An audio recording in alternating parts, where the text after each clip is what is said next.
Sa ilang araw, lalong-lalo na matapos ang aming broadcast sa Bilyonaryo sa aming show na nagngangalang The Spokes, in-interview namin matapos naming interviewin si dating Ombudsman Samuel Martires, may mga nakaabang na mga trolls. At ang punto ng mga trolls ay para birahin ng birahin si dating Ombudsman. Una, sa kanyang di umanong secret decision, at pangalawa, sa kanyang polisiya sa SALINS. Pero dahil sa maayos ng kanyang pagpapahayag ng polisiya niya sa Bilyonaryo, tila naging mahalaga siya ngayon sa mga trolls at dun sa mga nagta-target sa kanya.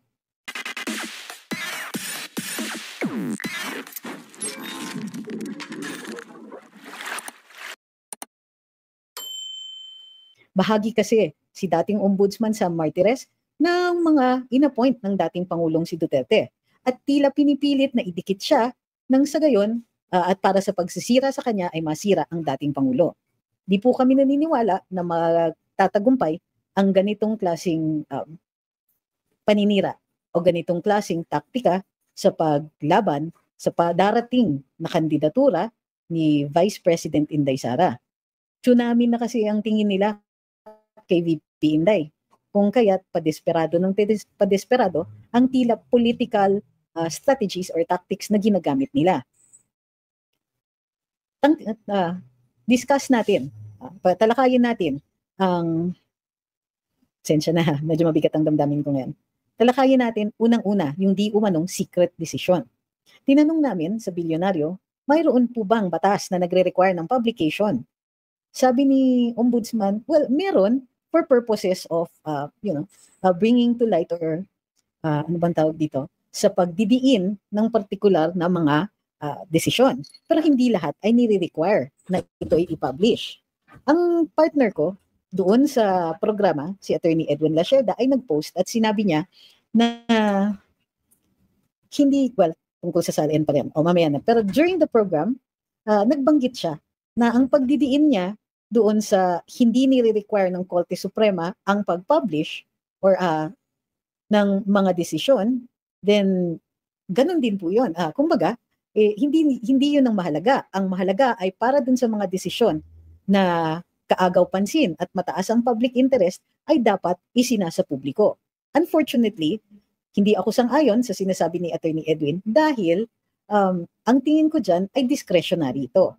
So muli, ang nire-require ng saligang batas ay transparency. Ang nire-require ng batas, transparency. So, hindi po kailanman nagkaroon ng rule na sa pilitan ilabas or i-require ang mga ombudsman na i-publish lahat ng mga desisyon na ito. Bukod pa dyan, sabi ni OMB, nahahalo yung dalawang issue. So, paano nagkaroon ng ganitong issue? Sorry, medyo distracted ako, pasensya na, may family issue. Give me a minute. Paano umabot sa ganito? Bakit nagkakaroon ng pagyayanig sa kanya tungkol sa di umanong secret decision?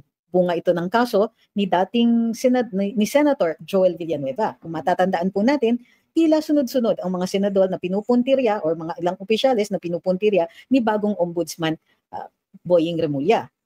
Kung hindi naman natin makakalimutan na bumoto para sa pag-archive ng impeachment case ni VP Inday, itong si Senator Joel Villanueva. Ngunit nung time na lumabas ang desisyon na ito, isa ang luminous sa naghihikayat na i-implement ng Senado ang desisyon ng Office of the Ombudsman. Gayunpaman, kung titignan natin ang desisyon kay Senator Joel Villanueva, maliwanag. Number 1, ang kaso ay challenge sa kakulangan ng jurisdiction ng Ombudsman. Bakit? Ang kaso ay tungkol sa pork barrel funds ng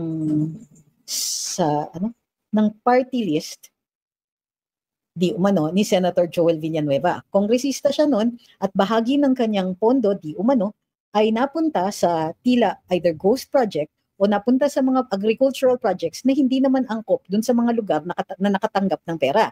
Bukod pa nun, bogus daw ang mga liquidation at mga benepisyaryo nito. Nang pinadala ni OMB Conchita Carpio Morales ang desisyon ng OMB, ng Ombudsman, na administratively tinatanggal si Senator Joel, ipinasa ito sa Senado. Ang presidente ng Senado nung time na yon ay si Senator Tito Soto. At sabi ni Senator Soto, alinsunod sa batas, walang jurisdiction ang Office of the Ombudsman sa senador o sa kongresista. Nung final yung kaso, kongresista si Senator Joel. Nung natapos ang kaso, senador naman siya. Pero kahit pa man, hindi nagagawaran ng ombudsman ng jurisdiction sa ilalim ng batas tungkol sa pagtatanggal ng isang hinalal na lehislador. So, doon sa mga nagtatanong, ang may jurisdiction magpatanggal ng kongresista o ng senador ay ang Ethics Committee ng kanya-kanyang kamara. Ngayon, okay. Tunay nga, walang jurisdiction at maliwanag yan kahit sa Korte Suprema, kahit sa ang Korte pumunta. Ngunit, sinasabi naman ni dating Ombudsman Sam Martires at ni dating Senador Frank Drilon, maaari naman dalhin sa Senado ang mga facts ng kaso na yon at ilitis ito sa Senado o sa Kongreso kung maging congressman si Senator Joel Villanueva. Ibig sabihin, may pag-asa pa sa mga gustong makita na humarap si Senator Joel sa issue na ito. So, bakit sinasabi ni OMB Boying na may secret decision? Ito ay dahil bunga rin ng siguro posibleng kanyang kapabayaan. Nung siya ay naging ombudsman, narinig niya yung tungkol sa kaso ni Senator Joel kung kaya't nag-anunsyo siya, press conference pa, na bubuhayin at i-implement ang kaso ni Senator Joel Villanueva nang siya ay matanggal. Dahil ang desisyon ni OMB Conchita Carpio Morales ay for the dismissal and disqualification of Senator Joel Villanueva. Ibig sabihin, bukod sa pagtatanggal sa kanya sa pwesto, hindi rin siya makakatakbo muli. Sa kasamaan palad niya, so yun ang maaaring lang remedyo. Pero si OMB Boying Remulla, kaya nag-umpisa ito ay dahil hindi niya binasa ng ayos ang case file. Kung bago siya nag-press conference ay binasa niya muna yung case file, makikita niya doon ang desisyon sa motion for reconsideration na ginawa ni OMB Sam Martires. Nung nag-file ng motion for reconsideration si Senator Joel, ang ombudsman at the time was Conchita Carpio Morales. 2016 pa po noon. Nung umalis si OMB Morales, 2017 or 2018 na po. And 2018, umupo si OMB Sam at siya po, ang opisina niya ang tumalakay sa motion for reconsideration. Ayon kay former Ombudsman Martires, ang ombudsman hindi niya alam kapag nagfa-file ng motion for reconsideration ang isang respondent o ang isang inakusahan. Ito ay pupunta directly doon sa hearing officer o sa hearing officer, hindi aakit kaagad sa OMB. Ngunit, base dun sa ilang nakita ko na news items, aware naman si Carpio Morales doon sa pag-file ng motion for recon.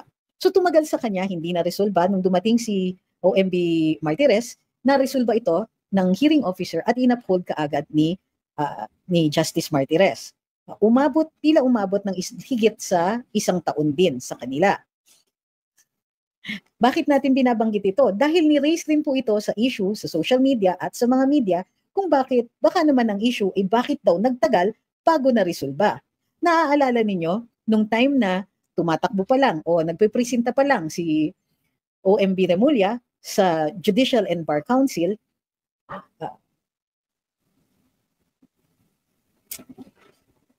sorry, mabigat damdamin. Nung siya ay humaharap, hinanapan siya ng clearance. O diba? Ngunit, may mga kaso na naka-file laban sa kanya. Unang-una na dito ay ang kaso na final ni Senadora Amy Marcos. Nung ito ay dinismiss nung OIC Ombudsman, si Deputy Ombudsman Vargas, nag-file ng motion for reconsideration si Senadora Amy. Ayon kay dating Ombudsman Sam Martires, hindi umaabot ng less than 3 months ang pag-decide sa mga kaso na may motion for reconsideration. So ibig sabihin, nagmatagal talaga magresolba ang motion for recon. O bakit? Pag motion for recon kasi, babalikan yung desisyon, titignan mo yung grounds ng motion for reconsideration at tatalakayin mo lahat yon sa iyong desisyon. Unfortunately, yun na nga. The reason this came about was nagkamali ng pag-a-announce ni si OMB Remulla na mabubuhay niya o bubuhayin niya o i-implement niya yung decision ng OMB noon. Pero sa kasamang palad niya ay nalaman niya through the pronouncement of Senator Joel na ay naresolba na pala ang motion for reconsideration at pinal na ang desisyon. Dahil napahiya siya, kailangan makahit back. So anong ginamit niya? Ang sabi niya, bakit parang sikreto yung desisyon? Uulitin ko, walang ombudsman na nagpa-publish ng lahat ng desisyon na lumalabas sa Office of the Ombudsman. Hindi po lahat itinatalakay o binibigay sa media para ma-publish or para pag-usapan. Maraming mga desisyon ang pumapasok sa OMB at lumalabas sa OMB pero hindi lahat yon ay matatalakay o mabibigay sa mga media. Pinipili lang ang ilan. Halimbawa, ayon kay dating Ombudsman Martires, kay Justice Martires, inilabas niya ang desisyon tungkol sa Pharmally na may finding of probable cause kung kaya't ito ay tutungo sa paglilitis. Ulitin ko, kaya nagkaroon ng issue tungkol sa di umanong secret decision ay dahil simple lang. Tila hindi nagbasa si OMB Boying Remulla ng case file ni Senator Joel Villanueva. Ang simple naman lang sana, hihingin lang niya sa records yon. Ngunit sigurado kasi siya sa kanyang impormasyon na buhay pa ang kaso at maaari pa niyang itong i-implement.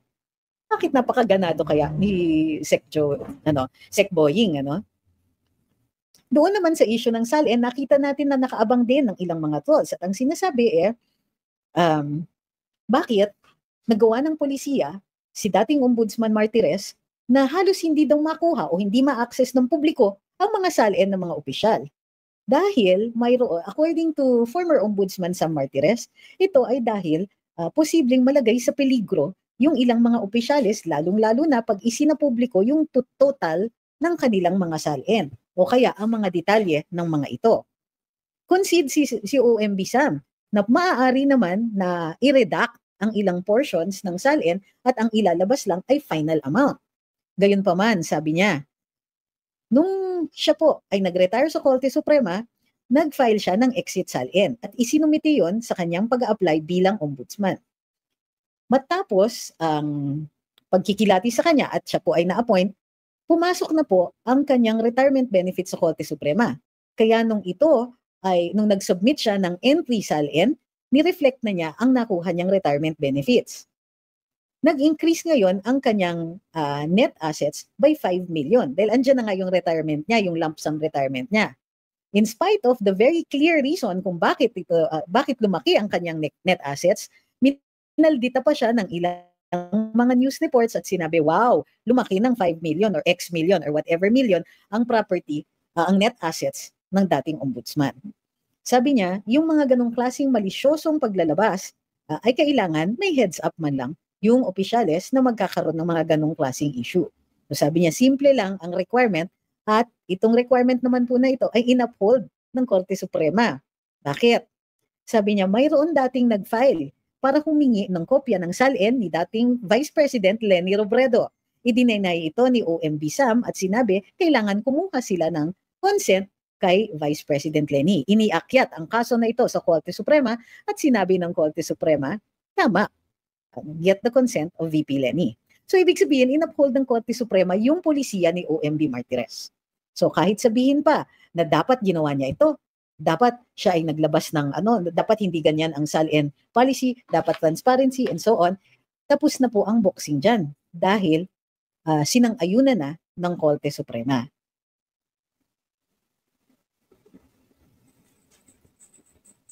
Mali, Ma'am Winnie. Mali po yung sinasabi ninyo. Sabi ni Winnie Candelaria Sosimo.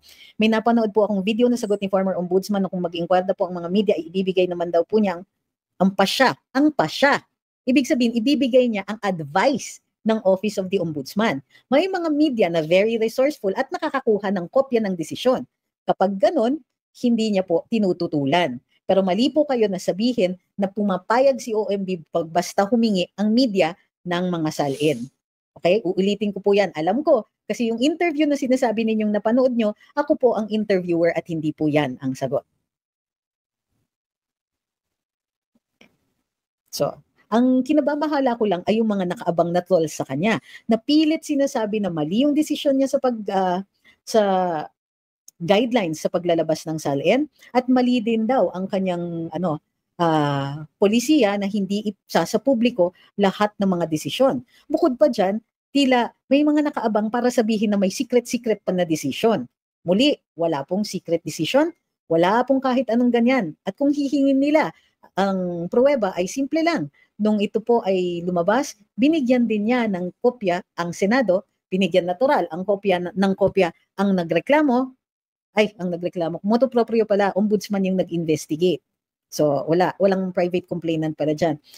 Binigyan din ng kopya si Senator Joel mismo. So dahil napag-usapan na sa Senado, hindi naman malayong isipin na ipapublish din yan ng Senado, pero walang kumibo. Muli, nag-adhere lang si OMB Martires sa matagal ng practice ng ilang mga dating ombudsman na mamimili lang kung anong desisyon ang isa sa publiko.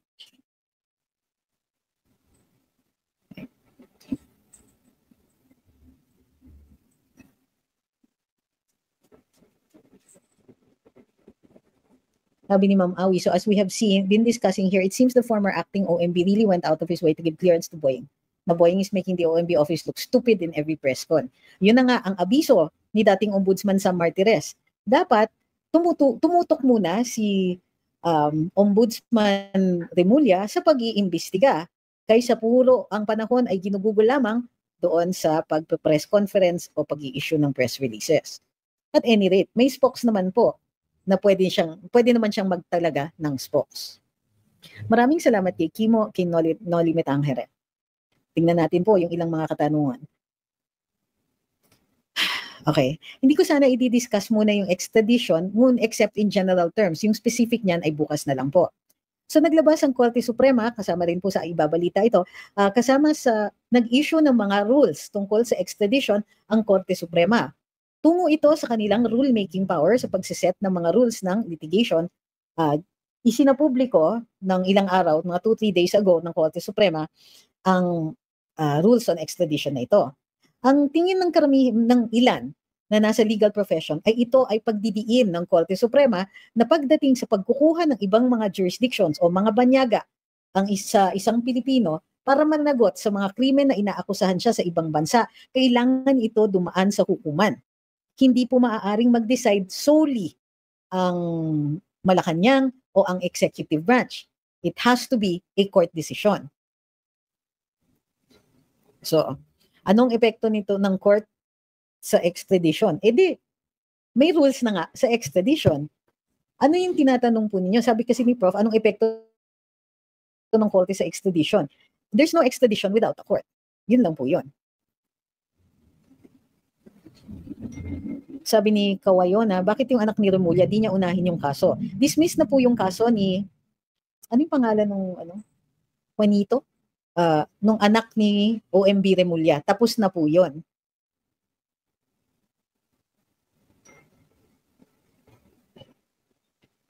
Sabi ni Jolie, may interview din siya kay Miss Webb. Sabi niya pati pala Congress may restriction din sa paghingi. Excuse me, sinabi din po niya yan dun sa programa namin, dun sa pangalawang araw. Hindi. Sabi niya mas mahigpit pa nga kailangan pagbotohan at pati daw Supreme Court meron din. Yes, ang Supreme Court nire-require din po na may consent ng taong hinihingan. Sa Congress, ang nire-require po ay consent ng majority ng mga kongresista kahit isa lang salin ang hinihingi ninyo.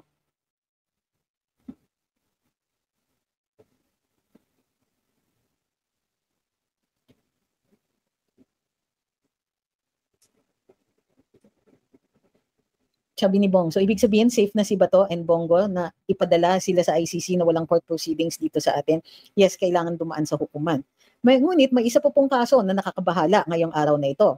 Ayon sa Manila Times ko ba napanood, ay nakita, kay, dali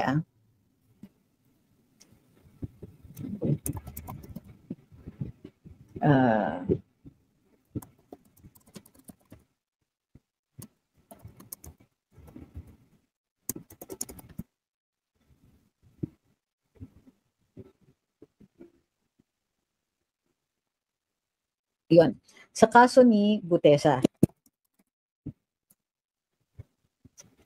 ayon sa Manila Bulletin ko pala nabasa, ayon sa Manila Bulletin, ang signature doon sa, pumunta na po sa hukuman for falsification yata or ng documents, ng public documents, si Gutesa at yung abogado na nagnotaryo ng kanyang affidavit.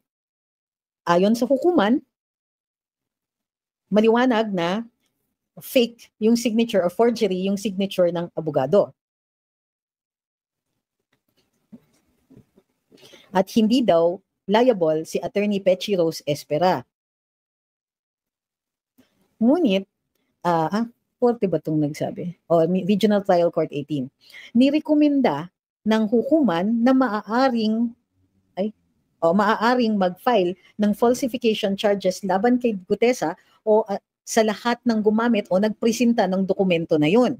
Take note, it's a recommendation for filing falsification charges. Hindi sinasabi ng hukuman na sina Gutesa ang may dahilan o ang nag-cause ng falsification ng signature ni Attorney Espera. So, medyo nakakabahala yung decision na yun.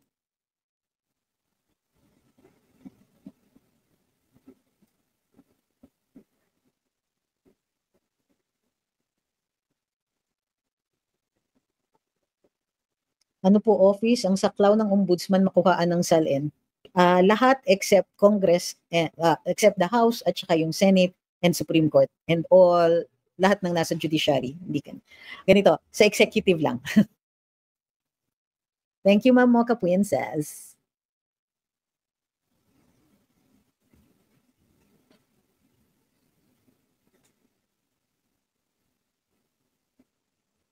Sabi ni Awi, but isn't it useless to still talk about the signature since Gutesa had taken an oath when he said his statement at the Senate?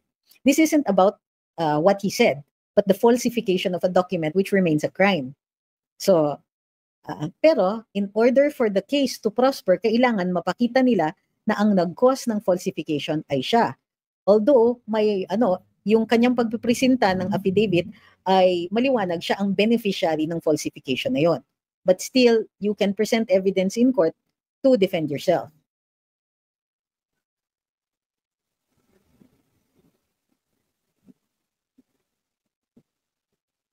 That doesn't discredit his testimony. No, it doesn't, because he reiterated his testimony. But he could be liable for a crime kung hindi niya mapakita na hindi siya ang nag-cause ng publication na yon.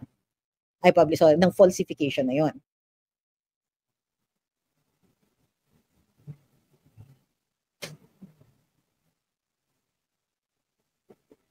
Thank you kay Christopher Yu. Maganda daw yung program. Ma-cover ba si PRD sa bagong rules na ito? No rule or law can apply retroactively. Pero ito ay malakas na statement na nanggagaling sa hukuman na nag-a-assert, itinataguyod na ang hudikatura lang ang maaaring maggawa ng desisyon tungkol sa extradition. Makakaapekto ito doon sa habeas corpus cases na final ng mga anak. Makakaapekto ito, posible, maaaring gamitin ito bilang pag-certify na ang Pilipinas ay may hudikatura who takes cognizance of the cases and the judicial system, how do you call this, is empowered, is capable, and is in fact trying these cases. May jurisdiction yung hukuman, in your words, it's a working judiciary. So, bukod pa dyan, so yun nga, this is an assertion of sovereignty. Ito po ay decision, ay nagpapakita na ang hukuman o hudikatura lamang ang magdi-decide ng mga kasong ito. At dahil may soberanya ang Pilipinas, hindi nabigyan ng pagkakataon ang ating hudikatura na makapag-decide doon sa extradition ni PRD. This can now be used as in some way. I mean, it's possible that Attorney Kaufman can use this to assert the sovereign issues, the sovereignty issues in the jurisdictional challenge of PRD's case. He could. Hindi natin alam if he will or if he finds that it will still be useful. Tandaan po natin, ang nag-deny ng application ni PRD for the voiding of his trial for lack of jurisdiction is the pre-trial chamber. Ang pre-trial chamber, hindi po yan hukuman. Yan po ang nagde-determine ng probable cause. Kung At yung decision nila ay maaaring iapila doon sa appeals chamber.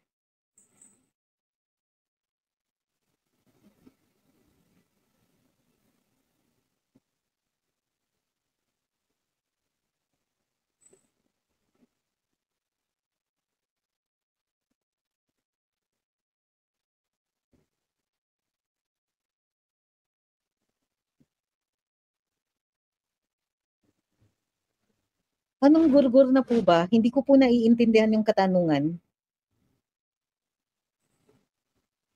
This admin is so disappointing, sabi ni Chin Minei. This, gagawin lahat, grabe makalusot lang sila sa kanilang pagnanakaw.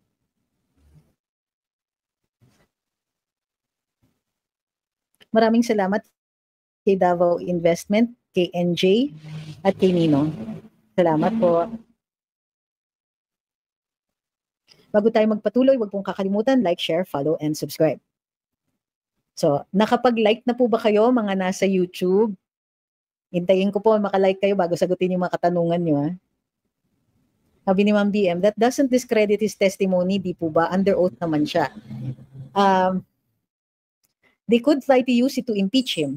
Pero dahil nakapagtestigo naman siya in spite of the question on his affidavit, iba po yung testimony niya outside of his affidavit at iba po ang kaso for falsification. Tinatanong ni Amaya, kailan mag-gather? Mayroong pong prayer rally sa, napin ko lang po.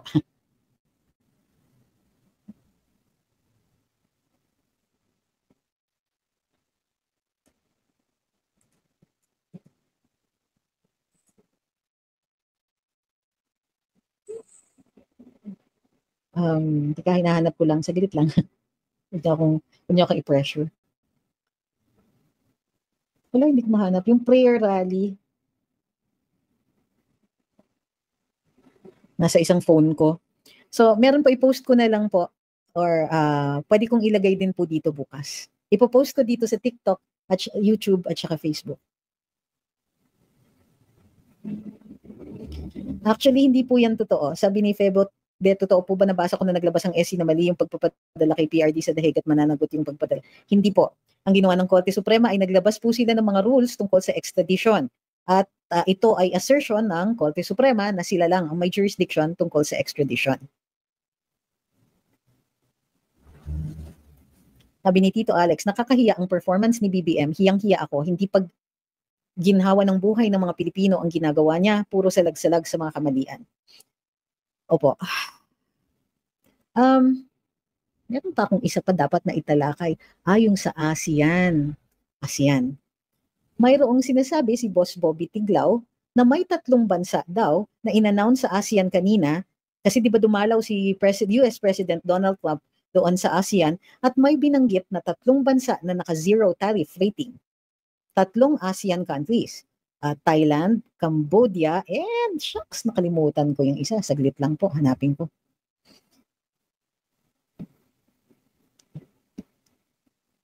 Yon, Thailand, Malaysia ang yung isa.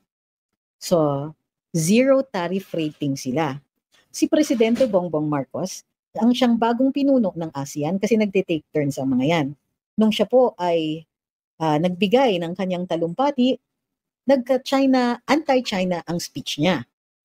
Na ang basa ng ilang mga komentarista dito ay si Presidente Marcos ay nagpapakita ng kanyang loyalty sa Estados Unidos. Ngunit nung pagdating ni Presidente Donald Trump, ang in-announce na may zero tariff rating ay Malaysia, Thailand at Cambodia. Hindi po kasama ang Pilipinas. Ibig sabihin, kahit ubod ng loyal ni Presidente Marcos sa Estados Unidos at kahit maraming mga base militar tayo na ginagamit ng US dito, wala pa rin pong kahit anong pabuya o kahit anong konsuelo na binigay ang Estados Unidos sa atin. So, hindi lang po disappointing ang administrasyon na ito. Kung hindi ay palpak. Wala na pong ibang ba tayong maiisip na description dyan. Palpak talaga. In spite of the slavish devotion na pinapakita ng ating Pangulo sa Pangulo ng Estados Unidos or in fact to that country, hindi pa rin po siya napagbigyan. Napakalungkot.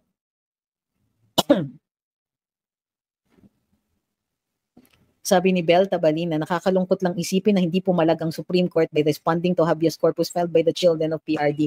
Mali po kayo dyan. Dahil final yan, kinabukasan na. So mali po kayo. Hindi yan totoo. Huwag po kayong magfa-fake news ng ganyan. Korte Suprema po ang inaano ninyo. Ang kinikriticize ninyo.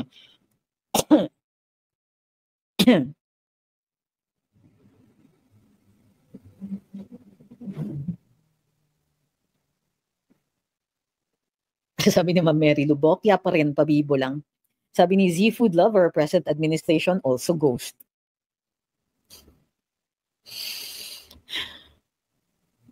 Salamat kay Jovi, kay Gray Bailey, thank you very much po. Opo, naku, paulit-ulit. Maraming salamat kay Gray Bailey, kay Jake, kay Ma'am Ieda. Thank you kay Swing. Thank you kay Davao Investment nga pala, at kay Kimo. Kimo, tama ba? Kay Noli Mitangere, thank you for sharing the live. Thank you uli kay daming padala ni Davao Investment. Maraming salamat po sa inyo. Sabi ni May, si Boying mukhang may sakit na. In-explain na po ni OMB Boying na nung DOJ pa siya, di ba na-absent siya ng matagal. Yung pala nag-quintuple bypass siya. Pero habang inaayos yung binabypass siya, na-discover na may leukemia siya. Sabi niya ay magaling na daw siya. Sabi ni Urio, ikaw ba yung nag-interview? Opo, hindi niyo ba ako naririnig na ina-announce ko yung programa ko dito araw-araw? Halos. Yes po, ako po yun. Kaming dalawa ni Attorney Edwin Lasherda ang hosts ng The Spoke sa Billionaire News Channel. Sabi ni Ma'am BM, okay lang po ba na subscribers mode lang po? Dami di na makapag-comment pag naka-members only mode. Naka-members only mode ba po ako? Sino kaya ang nagpakialam ng aking ano?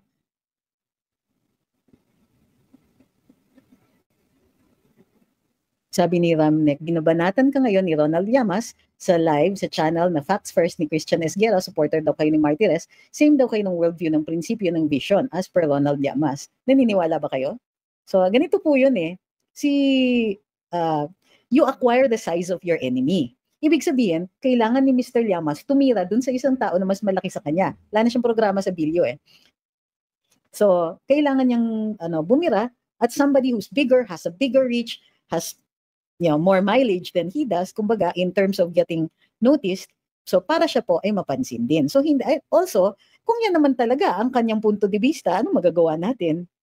Unang-una, nandun siya sa kabilang parlor. Wag po kayong mababahala. Ito lang ang sagot ko dyan. Pareho kami ng world vision ni OMB Martires. I am honored to be categorized in the same, even in the same zip code as OMB. Did you notice na dignified siya? Sumasagot siya kahit binabanatan siya, kahit na na siya, yung kumbaga may attempt na idiin siya.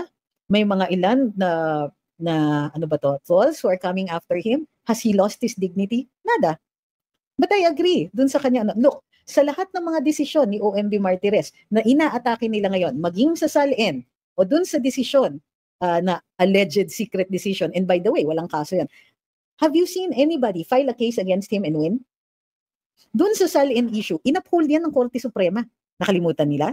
Inuphold yan, lalong-lalo na in the case of Leni Robredo, pinanigan pa nga ni OMB Martires si Leni Robredo, Vice President Leni Robredo, na hindi ilabas ang kanyang SALN.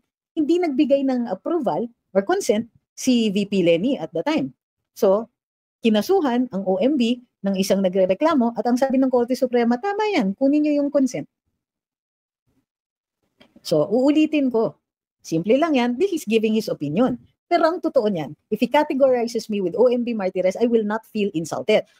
In fact, if you will look at it, maingay lang sila, but OMB Martires has been upheld.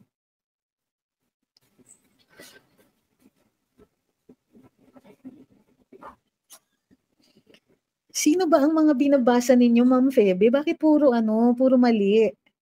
May nabasa daw siya na panalo daw yung 5 sa PDP sa manual recount. Uulitin ko po.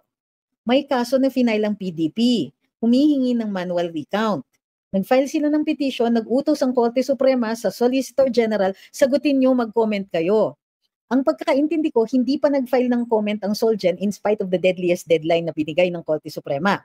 Which means magdidesisyon ang Korte Suprema base sa petition na i-file. Wala pa yung desisyon na yun. Nagpo-project lang yung mga tao na since hindi sumagot ang Solgen, igagrant yung petition. Hindi po ganun yun. Since hindi sumagot ang Solgen, gagawa ng desisyon ang Korte Suprema base dun sa mga impormasyon na nasa harap na nila. Hindi pa natin alam kung ano ang desisyon na yun. Hindi pa natin alam kung magma-manual recount nga. Ma'am, I assure you, kung totoo yan, mismong PDP ang mag-a-announce niyan.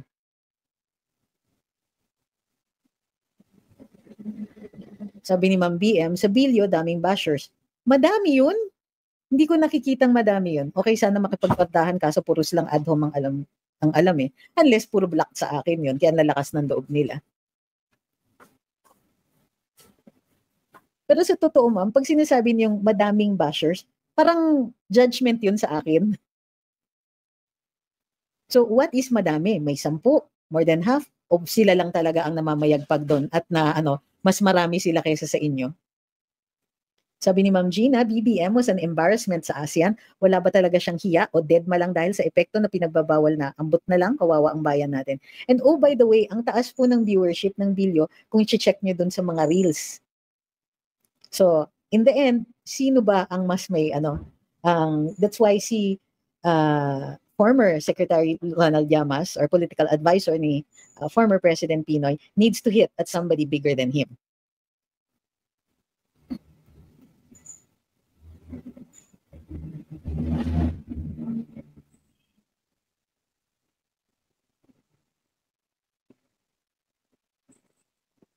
Ma'am Vida Sense, paano po na ang mangyari sa kaso ni PRD since Ma'am, sinagot ko na po yan. Check back niyo na lang po. Ma'am, hindi ko gets kung paano na Paki-check nga, naka members only mode ba ang comment section ngayon? Hindi naman po, nakikita ko naman lahat.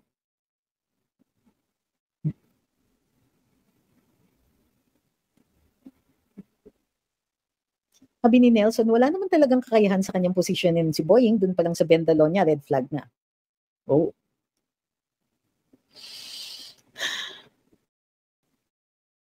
Sabi ni Ma'am Ime, nukuyog po ang comment ko tungkol kay BBM. Saan po? Hindi ko po alam kung ano yung comment ninyo at saan po nakalagay yan.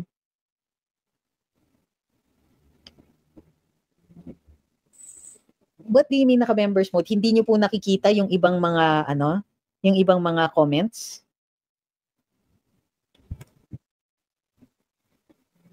Thank you kay Roger.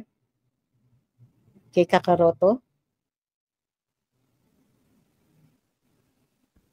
Andali lang po So anong gusto niyo palitan ko? Kasi actually matatapos na tayo kasi nag-live lang po ako ngayon dahil napaka pressing ng mga issues ngayong araw na ito. Sa totoo lang po, may kami. Yes po, regular na po ang bilyonaryo na programa and yes po, programa ko po yun. Hindi po ako makapagtagal ngayon sa ating live dahil namatayan po ang aming pamilya. Nag-live lang po kasi ako dahil nag-aalala po ako kay OMB Martires gawa nga ng kanyang na may mga nakaabang na ilang trolls sa kanya. Hindi naman po marami. So, pasensya na po ha. Bukod pa dyan, tama si Ma'am Gina, as of today, 59 pesos per US dollar na. Lowest so far sa history ng Pilipinas. Hindi naman po, panahon po ni ERAP ay umabot ng, more than 60. Pero sabi ni Ma'am Gina, gusto ata talaga ng administrasyon na gumapang ang mga kababayan natin. Nakakalungkot sobra. Thank you, Sir Pompoko.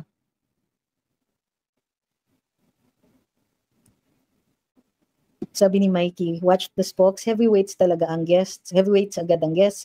Very interesting flow and exchange of opinions. Mas pinahahalagahan si Sen Joel tapos na yun. Di ba sila nababahala sa 2026 budget? Mauuwi na naman sa bulsa ng mga buwaya. Maaawa na naman sila sa bayan natin. Pamumulitika pa rin ang inuuna. Yun nga po yung ang katanungan ni OMB Martires. Ano yung point dito? Na mag-question siya ng mga polisiya, past OMB na nga siya. Pwede naman mag-institute ng panibagong mga polisiya si OMB Boying. Ngunit kapansin-pansin din na habang inuurat niya ang mga issues niya kay dating OMB, hindi naman po nakikita kung mayroong mang investigasyon doon sa mga ginawa ng ilang mga kongresista natin. Hi kay Teach Ginny, thank you po.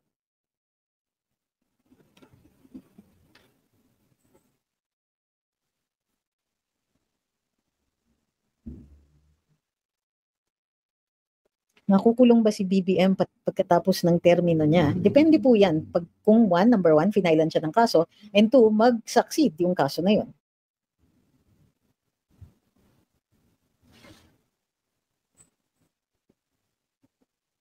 Nangabili mo ka, Princess, naka-members only nga po, hindi makakomment yung iba. Hindi makakomment ang iba, pero ang taas ng viewership natin. Baka dapat tama yung policy. I think si Ahmed ang naggawa. Kasi, tingnan ninyo, ang taas ng viewership, pero yung members only lang ang pwedeng magtanong. Siguro it's to encourage members to ask. Members na ang makakapagtanong. Sige po, tingnan natin, maybe a day or two bago natin palitan yan. Kasi right now, wala akong control from this end eh. Yes po, Sir Clyde, permanent na po yung spokes namin na programa sa Bilyonaryo.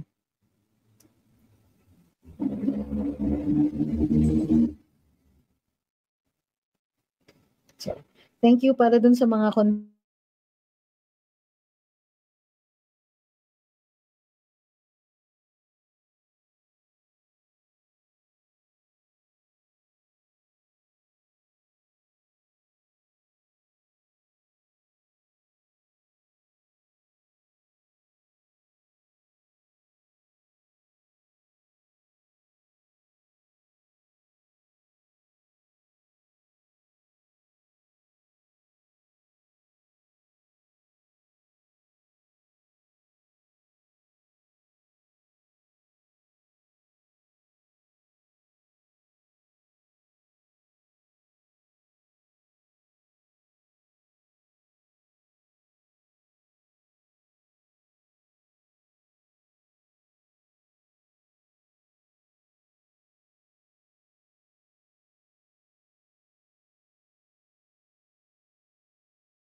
pasensya na po, nawala na naman tayo.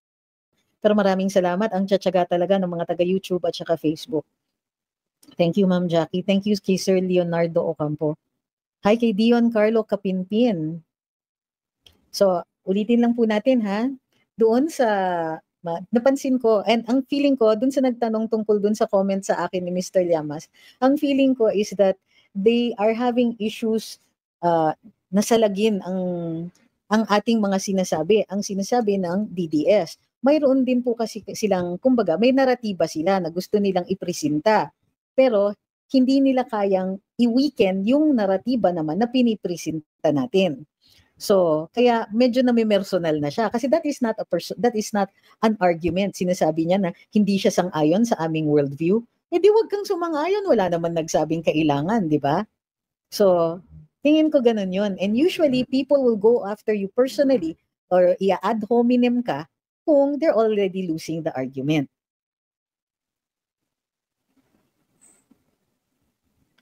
Sabi ni Madel, wag kayong mag-comment sa mga loyalist ABS-CBN kasi putaktihin talaga kayo, kabilang kampo yan. Ganito po yun. Ang mga comment sections ng marami sa mga mainstream na pahayagan ay mayroong parang administrator yan. Either tatanggalin yung comment ninyo o kukuyugin kayo ng mga in-house trolls nila. So may mga ganyan na po ngayong nowadays. Hi Ma'am Vivian who's watching from Rome.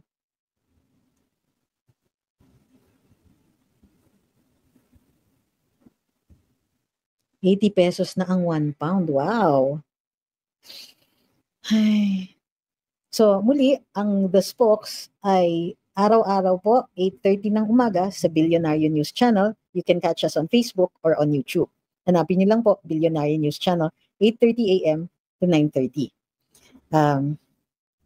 Tingin ko successful kasi si OMB Martires sa kanyang pagpapahayag at pag-e-explain ng kanyang mga polisiya na inaatake ni OMB Boying Remulla at ng ibang mga trolls. Pero hindi rin kasi ganun karami. Thank you kay Chef Tio. Natutuwa ako kasi pagka you're attacked, thank you kay Rance, then it means that you have been effective. Your message went through. So ang ibang mga kaso, well, ng Korte Suprema nga ay naglabas ng mga bagong rules sa extradition ng rules. Sabi ni Chef Teo, siya daw flavor of the month. Sabi nga ni OMB, flavor of the month siya. Pero ang tingin ko, flavor of the week lang, makakahanap sila ng iba. Sabi ni Rizalita, the government is in a stage 4 cancer situation, so corrupt and dysfunctional that it's almost beyond repair. Well, I trust that VP Inday will be able to make repairs.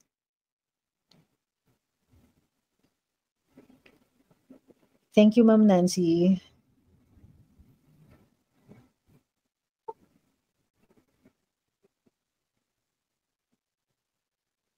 Hindi ko pa po alam ang next guest, kaya nga we're not given that much heads up.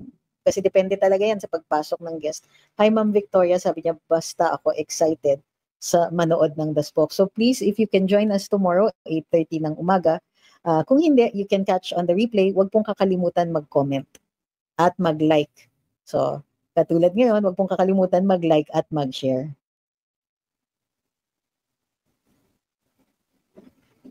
Sabi ni Mary Lou, pag may prenup ba, hindi kasali ang salin ng wife ng governor, ng government, like ng senador, may prenup. Wala po kasing nakalagay doon sa mga batas na may exemption na ganon.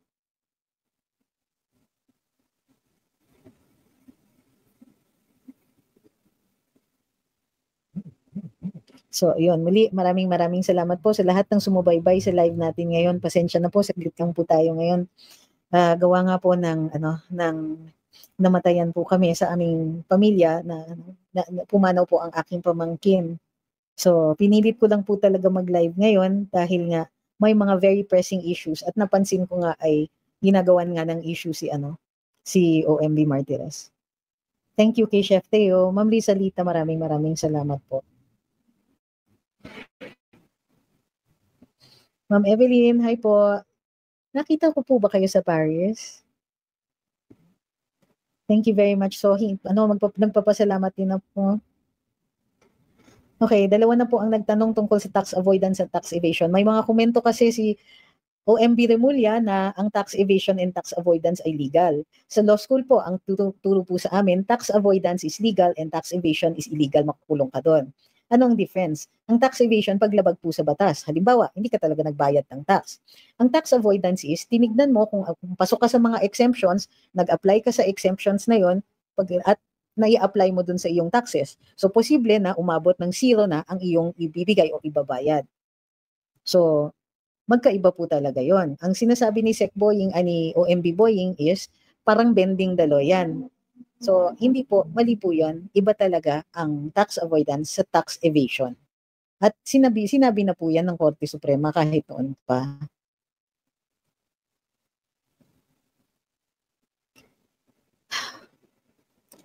Pamangkin ko po ang nawala sa amin. Hindi po namin pa alam. Okay, thank you very much po sa lahat ng nakiramay. Maraming salamat sa mga nagdarasal para sa aming pamangkin. Thank you very much po. Hingi lang po akong paumanhin na saglit lang po ang ating live ngayong araw na ito. Sisikapin ko po na makapag-live uli bukas. Huwag pong kakalimutan, 8:30 ng umaga ang The Spokes sa Billionaire News Channel. Okay. Dali lang po. Okay.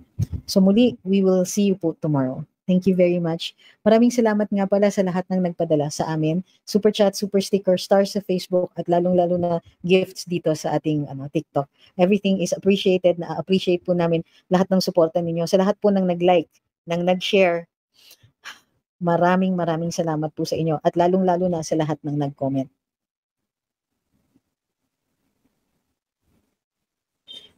Sabi ni Ma'am Karen, mabuti daw na nagsasalita si ex-OMB to expose how unqualified Boying is. Wala bang statement dyan si Tamba na pwede ding i-impeach ang mga Supreme Court justices who decide that extradition should go through the court? SC na lang nagtatanggol sa self-identity nating mga Pilipino. So muli, thank you very much. Kita-kits po bukas.